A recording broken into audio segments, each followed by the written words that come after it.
Can be agreed to. Mr Speaker. Call Grant Robertson. Thank you very much, Mr Speaker, and it's a pleasure to rise on this bill. I want to say at the outset that while the Labour Party will be supporting this bill on its first reading to the Select Committee, we do have a couple of particular reservations about the bill that I will mention, and we would want to seek from the Minister an assurance that as we go through the Select Committee process we can address what I suspect are unintended consequences, or if not unintended consequences, then ones that hopefully can be mitigated as we do go through the process. As the Minister has outlined, the first part and perhaps the overriding purpose of this bill is to improve the administration of the scheme by moving to an electronic format so it's easier for borrowers to interact and communicate with the Inland Revenue Department about their loan. And I know that there are borrowers and former borrowers of the student loan scheme around the world who will be celebrating the notion that the student loan scheme can enter the 21st century and be dealt with in an electronic way. When I was looking at a case of a constituent recently who was having an issue with their student loan scheme, their student loan repayments, and I looked at the forms that they were getting from IRD and I recognised them because in 1996, when I was the New Zealand University Student Association president, I'd helped design those forms at a time well before people were considering doing internet banking. So the fact that they are still using those kinds of forms is a sign that it needs to be updated, and I think we're all pleased that it will be. That's right. No, actually, that was Wyatt Creech's mess. Actually, I was just trying to help him at the time. But it is true that the forms are the material that students and borrowers receive are difficult to understand.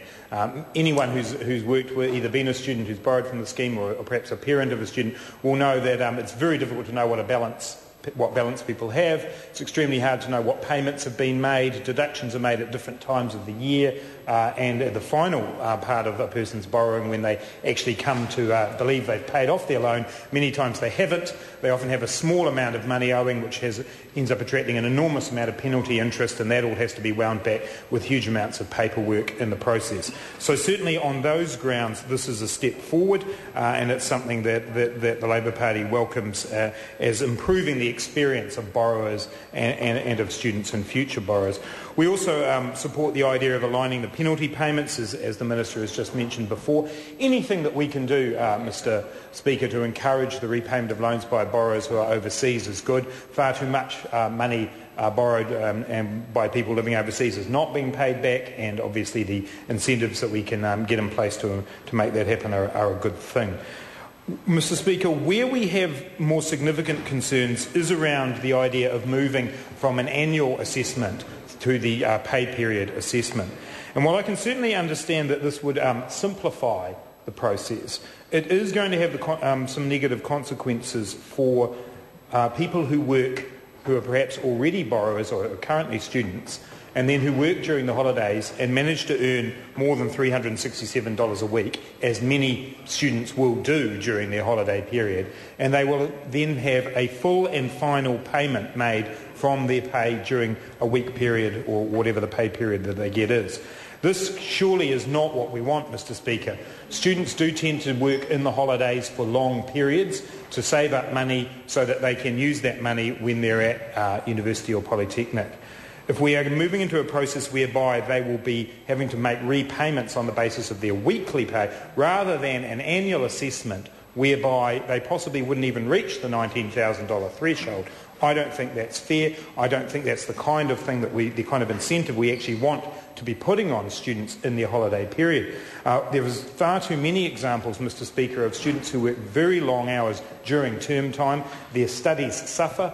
They come under more pressure. There are health consequences. If people are able to secure full-time work during the holidays, I think they should be able to keep the money that they earn there rather than losing some of it in repayments. And I don't think that's the intention of the Minister in putting this bill forward. He's attempting to put forward a more simplified way of assessing people's income and then making the payments as a result of that income. But I don't think it's fair on those people who will be earning $367 a week or slightly more than that perhaps, and then not earning over $19,000 over the whole year. And that will be considered, Mr Speaker, Speaker, under this bill as a full and final payment for that week-long or fortnight-long pay period. And I don't think that's fair, and that is an issue that we are particularly concerned about wanting to address during this bill. And I do note, Mr Speaker, that in the regulatory impact statement this concern has been raised, and in fact the Ministry of Social Development have raised the concerns that removing the end-of-year square-up and moving to the pay period basis may increase cash flow difficulties for some.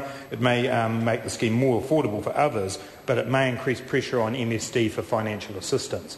So I think we need to be very careful about going down this pathway. The regulatory impact assessment offers a couple of options for ministers, and I'm sure that these can be explored during the select committee process, in particular the idea of whether the repayment obligation should fall on students. And I think it's a very important thing, Mr Speaker, because we spent a lot of time when Labor was in government removing the interest while studying, then removing interest totally, and to start moving back to a position where people are students and still studying and having to repay some of their loans starts to wind back a system which we were trying to make more fair, Mr Speaker. So I think by doing that we go down a path that's taking us steps backwards, and I don't believe is at all fair.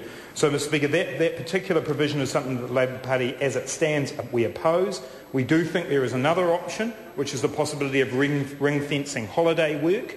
So actually specifically saying in the law that holiday work would be ring-fenced so that that particular anomaly that I've just mentioned could be kept out. So we'd like to discuss those matters with the Minister when we get to the Select Committee process, because I do acknowledge that the process of simplifying and improving the administration and moving to an electronic format is a good thing, but not if it's at the cause of some people being out of pocket, some people who work during the holidays feeling that they're going to lose a lot of their or some of their income, and therefore perhaps having to work more during term time, or indeed having some form of financial hardship during the term time. So, Mr Speaker, on an administrative level, this bill does do some good things, but it is worth setting the context of this bill for the other changes that are happening in the student loan scheme. And the Minister himself, when he introduced it, I think said it was one of the major changes that had taken place for the student loan scheme since 1992. Well, perhaps if one was very focused on administrative matters, they might believe that. But actually some of the other things that are happening on student loans at the moment are far more significant. And the Minister of Tertiary Education, Stephen Joyce, has mentioned that he's quite pleased that some of the changes to the student loan scheme will dampen demand for tertiary education. Shocking. And I have to say that that's one of the most outrageous things I've heard from a Minister of Tertiary Education for a long time, that the Minister of Tertiary Education would feel that it was his job to dampen demand for tertiary education, to stop people going into tertiary education. That's what that actually means. That's the Minister's priority, to stop people getting into tertiary education. And the two specific changes to the student loan scheme in this regard that I want to mention, firstly are the notion of the fact that students must pass half their course over a 2-year period in order to retain eligibility for a student loan. Now, we all want students to work hard, Mr Speaker, but what if, as the government has done, bringing that provision in so it's retrospective? So it means that if you're to be eligible for a loan in 2011, you will be judged on your grades in 2009 and 2010. 2009, a year before anyone knew that those would be the rules. That's demonstrably unfair. I've been approached by the chief executive of a tertiary institution giving me a specific example of a student who went to university in their first year, shouldn't have been there, struggled, failed everything, is now doing reasonably well at a polytechnic this year. But if they fail one paper, one course, no loan eligibility for 2011. Really? That is demonstrably unfair, Mr Speaker, and needs to be changed by this government. There is also unforeseen consequences of another change, which is the 7-year limit on student loan borrowing. How long did it take Stephen Well, Joyce? funnily enough, it was about 7 years. It took Stephen Joyce, actually. It's an interesting choice of year, isn't it? But by putting the 7-year limit in place, Mr Speaker, what that means is if someone does an undergraduate degree, perhaps in science, goes on to do medicine, towards the end of their medical qualification, no eligibility for student loans. That's right. Moana Maki has a constituent in Gisborne who this has happened to. That is a perverse outcome, Mr Speaker, and those sorts of changes to the student loan scheme are not positive for the future of New Zealand. We need to be investing in tertiary education, getting people into tertiary education, rather than, as Minister Joyce has it, to have as a priority to dampen demand for tertiary education. The student loan scheme is part nowadays of actually making sure that people can stay in tertiary education. It's a part of people's ability to be able to participate in New Zealand society in the future. We need to continue to invest in students to make sure that they can afford to be there and invest in overall tertiary education. While this bill does some useful administrative things, Mr Speaker, it is, however, putting in place some potentially dangerous and difficult